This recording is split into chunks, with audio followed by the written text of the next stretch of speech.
قرآن کریم میں بیان شدہ واقعات اور قصص میں سب سے بڑا قصہ موسیٰ علیہ السلام کا ہے۔ آپ اللہ کے اولو العزم رسول تھے۔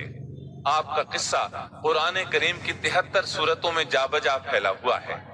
73 سورتوں میں پھیلے ہوئے قصے کو یکجا کرنا آسان کام نہیں۔ ایسے واقعات کی جزیات کو قرآن و حدیث کی چھلنی میں سے گزارنا انتہائی ضروری ہے تاکہ ہر بات قرآن اور حدیث سے منطبق ہو جائے۔ تو آئیے سنتے ہیں قصہ سیدنا موسیٰ علیہ السلام کا۔ اللہ تعالیٰ سورۃ القصص آیت 1 تا 3 میں فرماتے ہیں، طاسین میم، یہ روشن کتاب کی آیات ہیں۔ ہم آپ کے سامنے موسیٰ اور فرعون کا صحیح واقعہ بیان فرماتے ہیں ان لوگوں کے لیے جو ایمان رکھتے ہیں۔ ان آیات میں اہل ایمان کے لیے نصیحت اور یاد دہانی ہے، جبکہ انہی آیات میں فاسق، نافرمان اور کجرا لوگوں کے لیے ڈراوا اور وعید ہے۔ موسیٰ علیہ السلام اللہ تعالیٰ کے مخلص پیغمبر ہیں۔ انہیں اللہ سے ہم کلام ہونے کا شرف بھی حاصل ہے۔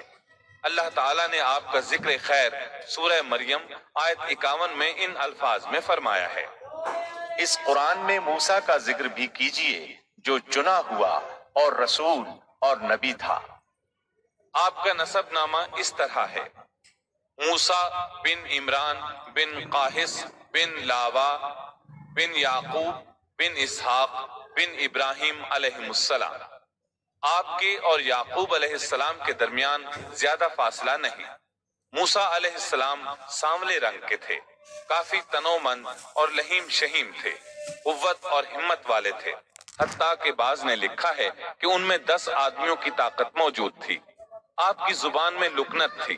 سورہ زخرف آیت 52 میں اللہ تعالیٰ نے فرعون کی زبانی یہ بات نقل کی ہے، کیا میں بہتر نہیں ہوں بنسبت اس کے جو بے توقیر ہے اور صاف بول بھی نہیں سکتا۔ آپ کبھی کبھی بات کرتے ہوئے اٹک جاتے تھے، لیکن یہ بات نبی ہونے میں مانے نہیں۔ سورۃ القصص آیت 34 میں ہے، اور میرا بھائی ہارون مجھ سے بہت زیادہ فصیح زبان والا ہے۔ آپ کی گفتگو میں روانی نہیں تھی۔ یہی وجہ ہے کہ آپ نے ہارون علیہ السلام کے ذریعے اللہ تعالیٰ سے مدد مانگی۔ اس کی تفصیل یوں ہے، بنو اسرائیل یعنی سیدنا یعقوب علیہ السلام کی اولاد نے سیدنا یوسف علیہ السلام کے زمانے میں فلسطین سے مصر کی جانب نقل مکانی کی، جیسا کہ ہم نے قصہ یوسف کے آخر میں ذکر کیا ہے، اور سورہ یوسف آیت 99 میں ہے۔ یوسف نے اپنے ماں باپ کو اپنے پاس جگہ دی، اسی طرح سورہ یوسف آیت 100 میں ہے، اور اس نے اپنے تخت پر اپنے ماں باپ کو اونچا بٹھایا اور سب اس کے سامنے سجدے میں گر گئے۔ سیدنا یعقوب علیہ السلام، ان کی بیوی اور ان کے صاحبزادے سب کے سب ہجرت کر کے یوسف علیہ السلام کے پاس مصر پہنچ گئے۔ یوسف علیہ السلام مصر کے حاکم تھے، پھر سب وہیں رہائش پذیر ہو گئے۔ مورخین نے لکھا ہے جب وہ مصر میں داخل ہوئے تھے تو ان کی تعداد 80 تھی، پھر ان کی تعداد بڑھتی چلی گئی اور یہ زیادہ ہوتے چلے گئے، یہاں تک کہ جب موسیٰ علیہ السلام انہیں لے کر مصر سے باہر نکلے تو ان کی تعداد قریباً 6 لاکھ کے قریب تھی، اور یہ سب یوسف علیہ السلام کے عہد کے بعد ہوا۔ یوسف علیہ السلام کے زمانے میں مصر کا بادشاہ فرعون تھا۔ فرعون ایک لقب ہے جیسے قیصر، کسریٰ اور نجاشی لقب ہیں۔ ملک حبشہ کے ہر بادشاہ کو نجاشی کہتے ہیں۔ ملک روم اور قسطنطنیہ کے ہر فرمان روا کو قیصر کہتے ہیں۔ ملک فارس کے ہر بادشاہ کو کسریٰ کہا جاتا تھا۔ اسی طرح جو بھی ملک مصر کا بادشاہ بنتا تھا فرعون کہلاتا تھا، اور یہ سب اس زمانے کی باتیں ہیں۔ یوسف علیہ السلام کے زمانے میں اس فرعون کا نام ایان بن وعید تھا۔ اس کے عہد میں یوسف علیہ السلام صاحب اختیار ہو گئے۔ یہ آپ کا بہت احترام کرتا تھا، اچھی طرح جانتا تھا کہ یوسف علیہ السلام اس کے دین پر نہیں ہیں، اس کے باوجود وہ آپ پر اعتبار کرتا تھا۔ آپ ہی اس کی سلطنت کے اہم امور انجام دیتے تھے۔ یوسف علیہ السلام نے اپنی خداداد حکمت عملی سے ملک کو قحط سالی سے بچایا، بھوک اور افلاس سے نجات دلائی۔ اس لحاظ سے یوسف علیہ السلام کے دور میں بنی اسرائیل نے شاہانہ زندگی بسر کی۔ ملک مصر میں انہیں اعلیٰ مقام حاصل تھا۔ ایان کی وفات کے بعد قابوس بن مصعب بادشاہ بنا۔ یہ نہایت ظالم، جابر اور مشرک تھا۔ اس نے بنی اسرائیل پر مصیبتوں کے پہاڑ توڑے، لیکن ایسا یوسف علیہ السلام کی وفات کے بعد ہوا۔ پھر قابوس کی وفات کے بعد ایک اور فرعون مصر پر حکمران ہوا۔ یہ ولید بن مصعب تھا، یعنی قابوس کا بھائی تھا۔ اس ولید بن مصعب کی بیوی آسیہ بنت مزاحم تھی۔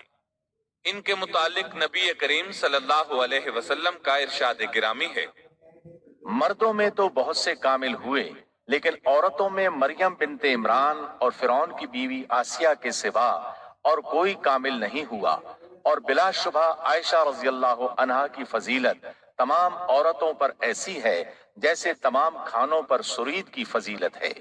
آسیہ ایک نیک، پاک باز اور مومنہ خاتون تھی۔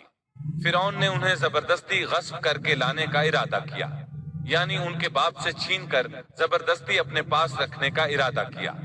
اس پر ان کے باپ نے کہا، وہ ابھی کم عمر ہے۔ فرعون بولا، نہیں، وہ کم عمر نہیں ہے، تو اس کا نکاح حق مہر کے عوض میرے ساتھ کر دے۔ اب آسیہ کا باپ ان کے پاس آیا اور فرعون کے ارادے سے انہیں باخبر کیا۔ انہوں نے کہا، میں ایک کافر سے کس طرح شادی کر سکتی ہوں؟ اس پر فرعون نے پورے خاندان کو ہلاک کرنے کی دھمکی دی۔ آخرکار سیدہ آسیہ نے اپنے خاندان کو بچانے کے لیے اس سے نکاح کر لیا، لیکن اس سے حق مہر لینا پسند نہ کیا۔ اس طرح سیدہ آسیہ نے دل سے برا جانتے ہوئے فرعون کے ساتھ زندگی بسر کی۔ اس کے گھر پہنچ کر وہ اس جیسی کافرہ نہیں بنی، بلکہ پکی مومنہ رہی۔ بہرحال یہ تھا ان کی شادی کا واقعہ۔ یہ فرعون یعنی ولید بن مصعب بہت جابر اور ظالم شخص تھا۔ ظلم و جبر کی ان آخری حدوں کو پہنچ گیا تھا جن تک شاید انسانوں میں سے کوئی بھی نہ پہنچا ہوگا، یہاں تک کہ اس نے رب ہونے کا دعویٰ کر دیا۔ وہ اللہ تعالیٰ کا انکار کرتے ہوئے کہا کرتا تھا، فرعون کہنے لگا، اے درباریوں، میں تو اپنے سوا کسی کو تمہارا معبود نہیں جانتا۔ کہنے لگا، تم سب کا رب میں ہی ہوں۔ اس نے الوہیت اور ربوبیت دونوں میں اللہ تعالیٰ سے جھگڑا کیا۔ اللہ تعالیٰ سورۃ القصص آیت 4 میں فرماتے ہیں، یقیناً فرعون نے زمین میں سرکشی کر رکھی تھی اور وہاں کے لوگوں کو گروہ گروہ بنا رکھا تھا، اور ان کے ایک فرقے کو کمزور کر رکھا تھا، اور ان کے لڑکوں کو تو ذبح کر ڈالتا تھا اور ان کی لڑکیوں کو زندہ چھوڑ دیتا تھا۔ بلا شک و شبہ وہ تھا ہی فساد کرنے والوں میں سے۔ اس نے لوگوں کے گروہ اور جماعتیں بنا رکھی تھی۔ فرعون کے زمانے میں بنی اسرائیل سب سے حقیر اور کم درجہ قوم تھی۔ فرعون نے انہیں حد درجے ذلیل اور بے عزت بنا رکھا تھا۔ سبھی کو معاشرے میں نچلے طبقے میں شمار کیا جاتا تھا، جبکہ مصر میں یہی لوگ شاہانہ زندگی گزارا کرتے تھے۔ فرعون نے اعلان کرا رکھا تھا کہ بنی اسرائیل سب کے سب غلام ہیں۔ وہ ان سے زر خرید غلاموں کی طرح مزدوری لیا کرتا تھا۔ ان کی عورتوں سے لونڈیوں، باندیوں جیسا برتاؤ کیا جاتا تھا۔ وہ جو چاہتا تھا ان سے کرتا تھا۔ اس نے یہ حکم اپنی رعایا میں عام دے رکھا تھا۔ مصر کے باشندے اعلیٰ درجے کے لوگ سمجھے جاتے تھے، وہ قبطی کہلاتے تھے۔ فرعون نے بنی اسرائیل کو غلام اور محکوم بنا رکھا تھا اور انہیں ہر طرح سے کمزور کر دیا تھا۔ بنی اسرائیل اس ذلت سے نجات پانے کا انتظار کر رہے تھے، اور اس کی وجہ یہ تھی کہ انہیں ایک بشارت ملی ہوئی تھی۔ اس کے مطابق ان کا نظریہ تھا کہ فرعون کے گھر سے ایک بچہ نکلے گا جو انہیں نجات دلائے گا، اور یہ بھی بیان کیا جاتا ہے کہ یہ بشارت انہیں اس طرح ملی تھی کہ خود فرعون نے خواب دیکھا تھا کہ بیت المقدس سے آگ نکل کر مصر کی جانب بڑھتی چلی آ رہی ہے۔ وہ آگ مصر میں موجود تمام لوگوں کو جلائے ڈالتی ہے، مگر اس آگ سے بنی اسرائیل کے گھر محفوظ رہتے ہیں۔ فرعون نے اس خواب کی تعبیر کاہنوں سے پوچھی۔ وہ کاہن اس کے نزدیک عالم تھے۔ انہوں نے خواب کی تعبیر یہ بتائی کہ بنی اسرائیل میں ایک بچہ ایسا پیدا ہونے والا ہے جس کی وجہ سے مصریوں کی ہلاکت ہوگی۔ یہ تعبیر سن کر فرعون ڈر گیا۔ تب اس نے ایک خوفناک حکم جاری کیا، بنی اسرائیل میں جو بچہ پیدا ہو اسے قتل کر دیا جائے۔ اللہ کی قدرت دیکھیے کہ ہارون علیہ السلام اس سے پہلے پیدا ہو چکے تھے، اور موسیٰ علیہ السلام کی والدہ امید سے تھی۔ فرعون نے اپنا حکم یوں جاری کیا تھا کہ اگر ان کے ہاں بیٹے پیدا ہوں تو انہیں قتل کر دو، بیٹیاں پیدا ہوں تو انہیں زندہ چھوڑ دیا جائے۔ चुनाचे ऐसा ही किया जाने लगा। हर नौमौलूद बच्चे को कत्ल किया जाने लगा, बच्चियों को छोड़ दिया जाता। ये था बच्चों को ज़बह करने का हुक्म जो बनी इसराइल में शुरू हुआ। इसका तरीका उन्होंने ये इख्तियार किया कि हर हामिला खातून की निगरानी शुरू कर दी। दाया औरतों के जिम्मे ये ड्यूटी लगाई कि हामिला मस्तूरात की इत्तला देंगी, और जो दाया इत्तला न देती उसे भी कत्ल कर दिया जाता। इस तरह फिरौन और उसके वजीरों को हर नौमौलूद से बाखबर रखा जाता था। उन दिनों सैयदना मूसा अलैहिस्सलाम की वालिदा अपने हमल के इब्तिदाई दिनों में थी। उन्होंने इस बात को छुपाए रखा और दाया का काम करने वाली औरतों से भी खुद को छुपाए रखा, यहाँ तक कि दर्द ज़ह का वक्त आ पहुंचा और उन्होंने बच्चे को जन्म दिया। इस बारे में सिवाय करीबी लोगों के कोई नहीं जानता था। बच्चे की पैदाइश के बाद वो फिक्रमंद रहने लगी। हमल के दिनों में तो उन्होंने खुद को छुपा लिया था, अब बच्चे को कैसे छुपाएं? फिर भी अपनी पूरी कोशिश करती रही, यहाँ तक कि उनके पास अल्लाह का हुक्म आ गया। ये हुक्म अल्लाह ने उनके दिल में डाला था, यानी इल्का किया गया था। ये वो वही नहीं थी जो पैगंबरों पर आती है। सूरतुल क़सस आयत 7 में है। और हमने मूसा की माँ को वही की कि इसे दूध पिलाती रह, और जब तुझे इसकी निस्बत कोई खौफ मालूम हो तो इसे दरिया में बहा देना, और कोई डर खौफ या रंज गम न करना। हम यकीनन इसे तेरी तरफ लौटाने वाले हैं और इसे अपने पैगंबरों में बनाने वाले हैं। मतलब ये था कि जब तफ्तीश और तहकीक शुरू हो या खतरात बढ़ जाएं, तो इसे दरिया में डाल दें। इस आयत मुबारका में बैक वक्त 2 खबरें, 2 अहकाम, 2 हुक्म इम्तिनाई और 2 बशारतें हैं। यानी हमने मूसा की माँ को वही की कि इसे दूध पिलाती रहे, ये 2 खबरें हैं। और जब तुझे खौफ महसूस हो तो इसे दरिया में बहा दे, ये 2 हुक्म हैं। कोई खौफ न खा और कोई गम न कर, ये 2 इम्तिनाई हुक्म हैं। हम यकीनन इसे तेरी तरफ लौटाने वाले हैं और इसे अपने पैगंबरों में से एक पैगंबर बनाने वाले हैं, ये 2 बशारतें हैं। और फिर वाकई तलाश शुरू हो गई। बनी इसराइल पर सख्ती की गई। मूसा अलैहिस्सलाम की माँ ने अल्लाह के हुक्म के मुताबिक बच्चे को संदूक में रखा और दरिया में छोड़ दिया। साथ ही मूसा अलैहिस्सलाम की बहन से कहा, तू भी इसके पीछे पीछे चलती जा। चुनाचे वो दरियाए नील की मौजों में चले और उनकी बहन किनारे किनारे चली। अपने भाई की निगरानी करती जा रही है कि दरिया में डालने के बाद क्या बनता है। अल्लाह ताला सूरतुल क़सस आयत 11 में फरमाते हैं, मूसा की वालिदा ने उनकी बहन से कहा, तू इसके पीछे पीछे जा। तो वो उसे दूर से देखती रही और फिरौनियों को इसका इल्म भी न हुआ। संदूक बहता हुआ फिरौन के महल्लात के करीब आन ठहरा।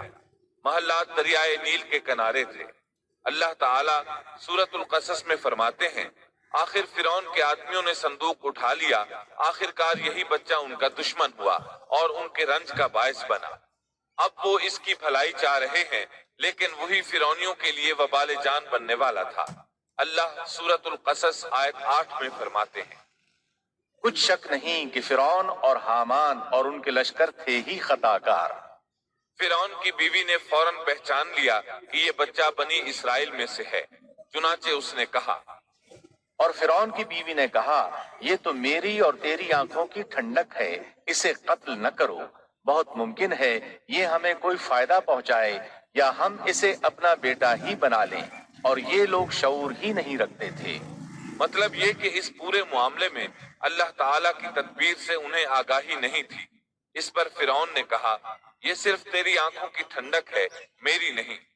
मैं नहीं चाहता बनी इसराइल का कोई बच्चा मेरी निगरानी में पले, लिहाजा ये सिर्फ तेरी ही आंखों की ठंडक है। इब्ने अब्बास रजी अल्लाह अन्हुमा फरमाते हैं, अगर फिरौन ये बात कह देता कि ये मेरी भी आंखों की ठंडक है, तो अल्लाह ताला उसे हिदायत दे देता। लेकिन उसने यूं कहा, ये सिर्फ तेरी आंखों की ठंडक है, मेरी नहीं। और फिर हुआ भी यही। मूसा अलैहिस्सलाम आसिया की आंखों की ठंडक बन गए, फिरौन की आंखों की ठंडक न बने। अल्लाह ताला सूरतुल क़सस आयत 10 में फरमाते हैं, और मूसा की वालिदा का दिल बेकरार हो गया। यानी उसका दिल मूसा अलैहिस्सलाम की याद के अलावा दुनिया की हर चीज से खाली हो गया। माँ की मोहब्बत और माँ के दिल का हाल जरा देखिए। मुसीबत में उस पर क्या गुजरती है वो मेहरबानी जो माँ के दिल में होती है, वो मोहब्बत जो सिर्फ उसी दिल का खासा है। हम मर्दों की जमात इस कैफियत को नहीं जानती जो मुसीबत के वक्त माँ के दिल पर गुजरती है। चुनाचे अल्लाह ताला फरमा रहे हैं, और मूसा की वालिदा का दिल बेकरार हो गया। यानी मूसा अलैहिस्सलाम की मोहब्बत के सिवा उस दिल में और कुछ न रहा। हर वो चीज जो उसे दुनिया में प्यारी थी, मूसा की मोहब्बत पर गालिब ना आ सकी। बस दिल में मूसा ही मूसा थे। अल्लाह ताला सूरतुल कसस आयत 10 में फरमाते हैं, करीब थी कि इस वाक़े को बिल्कुल जाहिर कर देती अगर हम उनके दिल को ढारस न दे देते। ये इसलिए कि वो यकीन करने वालों में रहे। अब देखिए अल्लाह ताला के काम, उनके नूरे चश्म को किस तरह उनकी तरफ वापस लौटाया। बच्चा जब महल में पहुंचा तो उसने दूध के लिए रोना शुरू कर दिया। उसके पास दूध पिलाने वालियां लाई गईं, लेकिन बच्चे ने किसी औरत का दूध न पिया। आखिर वो बच्चे को उठाकर बाहर लाए।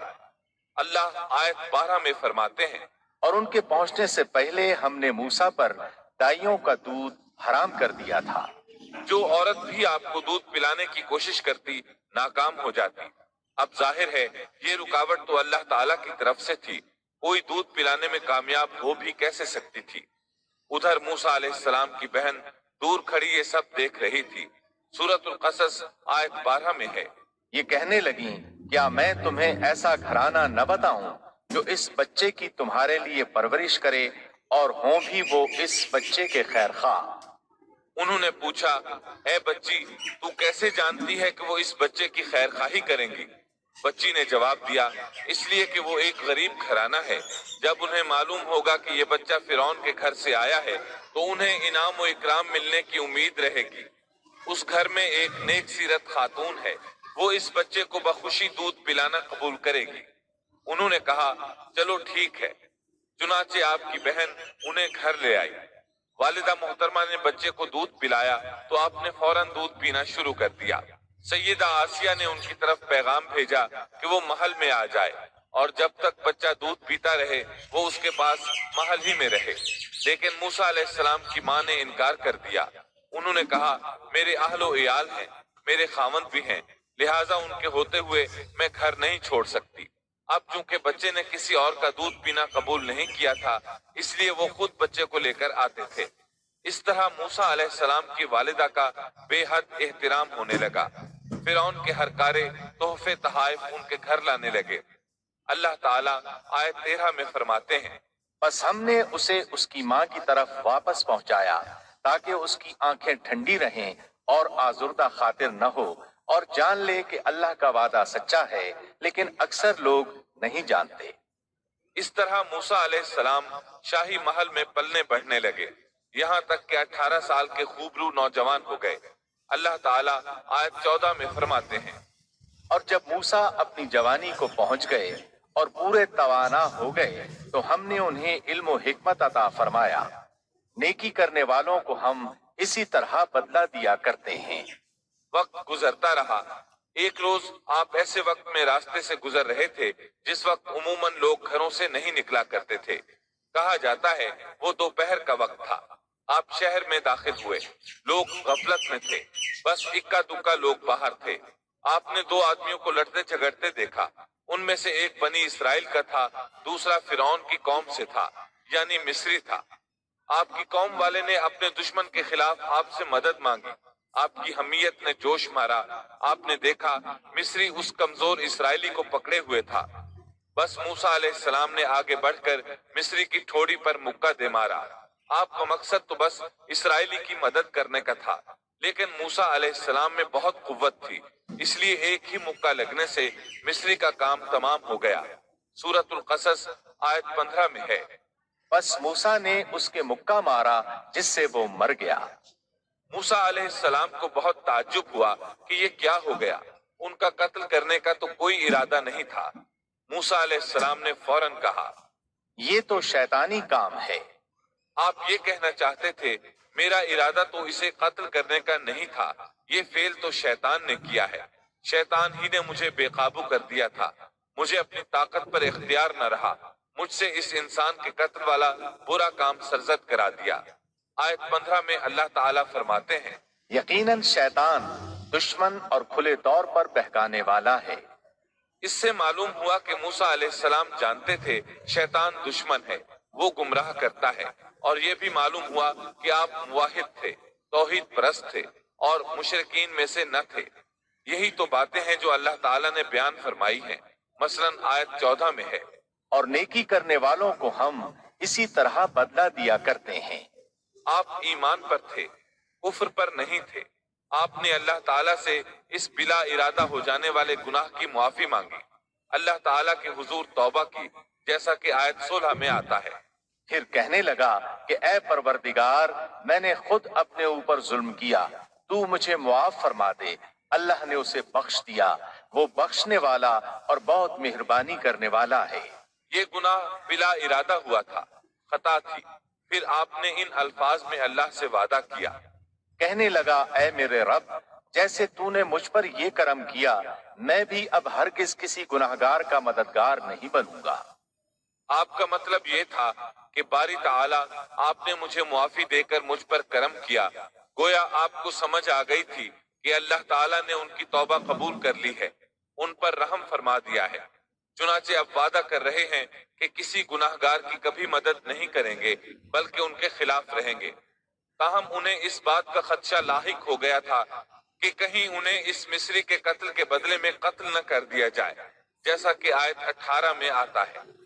सुबह ही सुबह डरते अंदेशे की हालत में खबरें लेने के लिए शहर में गए। अचानक देखा कि वही शख्स जिसने कल उनसे मदद तलब की थी, उनसे फरियाद कर रहा है। मूसा ने उससे कहा कि इसमें शक नहीं, तू तो सरी गुमराह है। मतलब ये कि जब वो शहर पहुंचे तो उन्होंने कल जैसा ही मंजर देखा। वही इसराइली एक दूसरे मिस्री से लड़ रहा था। इन्हें देखकर उसने फिर इनसे मदद मांगी। तब आपने फरमाया, तू तो झगड़ालू आदमी है। ताहम आप आगे बढ़े ताकि मिस्री के मुकाबले में इसकी मदद करें। तब वो कहने लगा कि मूसा, क्या जिस तरह तूने कल एक शख्स को कत्ल किया है, मुझे भी मार डालना चाहता है? उसकी इस बात से मूसा अलैहिस्सलाम समझ गए कि कल वाली खबर शहर में फैल चुकी है। अब उन्होंने खुद को छुपाना चाहा। उस वक्त आपके पास आले फिरौन में से एक मोमिन आदमी भागता हुआ आया। वो मूसा अलैहिस्सलाम से बहुत मोहब्बत करता था। इसका जिक्र आयत 20 में आया है। शहर के परले किनारे से एक शख्स दौड़ता हुआ आया और कहने लगा, मूसा, यहाँ के सरदार तेरे कत्ल का मशवरा कर रहे हैं, बस तू फौरन चला जा, मुझे अपना खैर खा मान। इससे पहले कि वो तुझे गिरफ्तार कर लें, जल्दी कर, यहाँ से निकल जा। आप खौफजदा हो गए, क्योंकि फिरौन तो पहले ही आपसे मोहब्बत नहीं करता था। उसने तो आपको सैयदा आसिया के कहने पर महल में रखा था। इसके अलावा फिरौन की कौम के दूसरे सरदार भी ये बात अच्छी तरह जानते थे कि आप बनी इसराइल में से हैं। वो आपसे बुग़्ज़ रखते थे। अब तो उनके हाथ मौका आ गया था। इस मौके से फायदा उठाते हुए उन्होंने कत्ल का मशवरा किया था। चुनाचे मूसा अलैहिस्सलाम वहां से खौफजदा होकर निकल खड़े हुए। मिस्री आपकी तलाश में थे। फिरौन ने अपने जासूस आपकी तलाश में भेज दिए थे। उधर मूसा अलैहिस्सलाम अल्लाह ताला से ये दुआ मांग रहे थे, ऐ मेरे परवरदिगार, मुझे जालिमों के गुरोह से बचा ले। अल्लाह ताला ने आपकी दुआ कबूल फरमाई, आपको रास्ता भी दिखाया। आप जंगल की तरफ निकल खड़े हुए। आपके पास खाना था, न पानी, न आपके पास सवारी का जानवर था। आपको कुछ मालूम नहीं था कि किधर जा रहे हैं। बस आप जंगल में चलते रहे। आप मिस्र से फिलिस्तीन की तरफ जा रहे थे। रास्ते में आपके जूते भी टूट गए। अब नंगे पांव सफर शुरू हुआ। भूख लगती तो दरख्तों के पत्ते खा लेते। इस तरह आप मदियन पहुंच गए। आप सुन चुके हैं, मदियन अल्लाह के नबी शुएब अलैहिस्सलाम की बस्ती थी। उस वक्त शुएब अलैहिस्सलाम काफी बूढ़े हो चुके थे और ये वाकयात शुएब अलैहिस्सलाम की कौम की तबाही के बाद के हैं। आप मदियन के पानी पर पहुंच गए। बस्ती के बाहर उन लोगों की पानी की जगह थी। वहीं वो लोग अपने जानवरों को पानी पिलाते थे, अपने लिए भी वहीं से पानी लेते थे। मूसा अलैहिस्सलाम ने देखा कि लोग आ जा रहे हैं। किसी के पास बकरी है, किसी के पास ऊंट है। उन्होंने हौज बना रखे हैं। वो कुएं से पानी निकालकर उन हौजों में डालते हैं। माल मवेशी के लिए अलग हौज है और इंसानों के लिए अलग हौज है। आपने वहां दो ऐसी औरतों को देखा जिनके पास बकरियां थीं। वो अपनी बकरियों को पानी से दूर एक तरफ लिए खड़ी थीं। उनको पानी की तरफ जाने से रोके हुए थीं। आयत 23 में है। मदियन के पानी पर जब आप पहुंचे तो देखा कि लोगों की एक जमात वहां पानी पिला रही है और दो औरतें अलग खड़ी अपने जानवरों को रोकती हुई देखीं। मूसा अलैहिस्सलाम को ये देखकर हैरत हुई कि सब लोग तो अपने जानवरों को पानी पिला रहे हैं और ये दोनों पीछे खड़ी हैं। ये क्या मामला है? पूछा कि तुम्हारा क्या हाल है?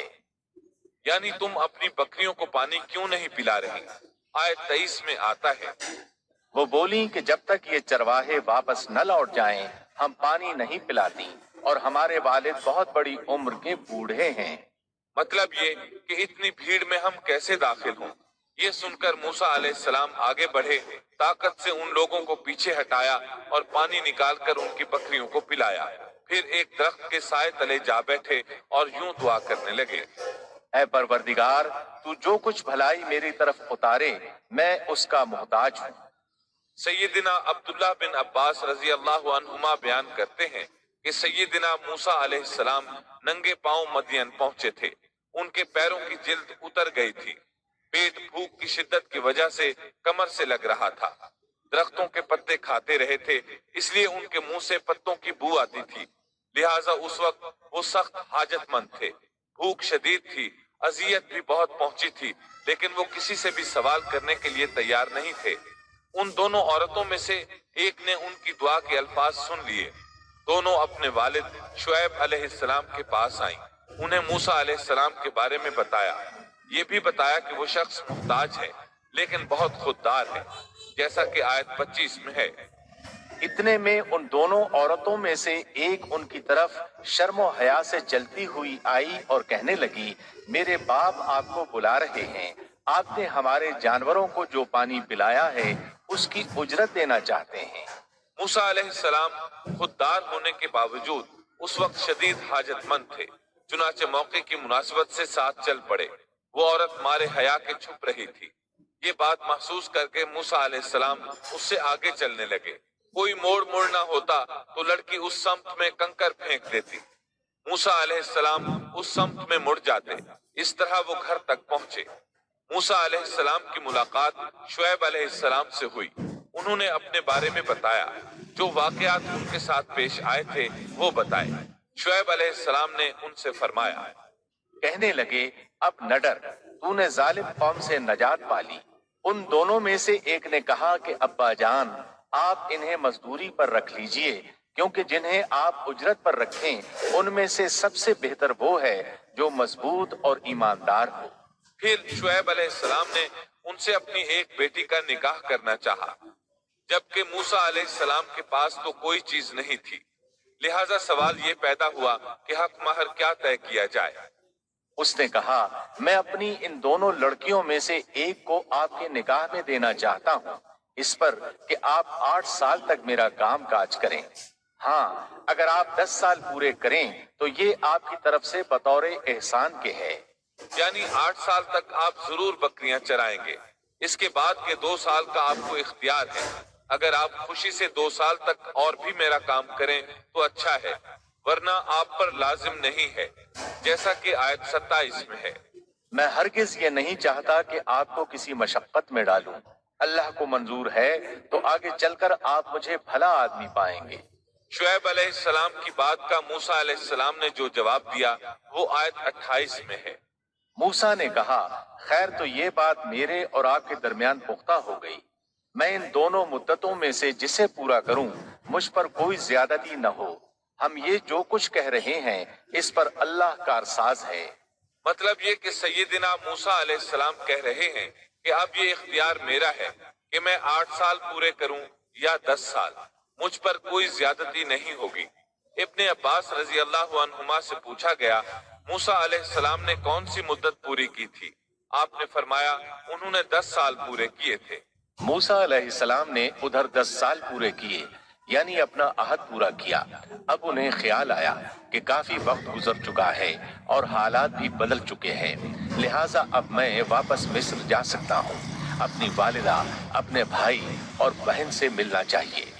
जब मूसा ने मुद्दत पूरी कर ली और अपने घर वालों को लेकर चले, मतलब ये कि 10 साल पूरे कर लिए, अब अपनी बीवी को लेकर मिस्र की तरफ रवाना हुए। लेकिन आप मिस्र का रास्ता तो जानते ही न थे, किसी से पूछना चाहते थे। रात सर्द थी, सर्दी पूरे जोरों पर थी। इनके पास आग जलाने के लिए कुछ न था, इन्हें आग की तलाश थी।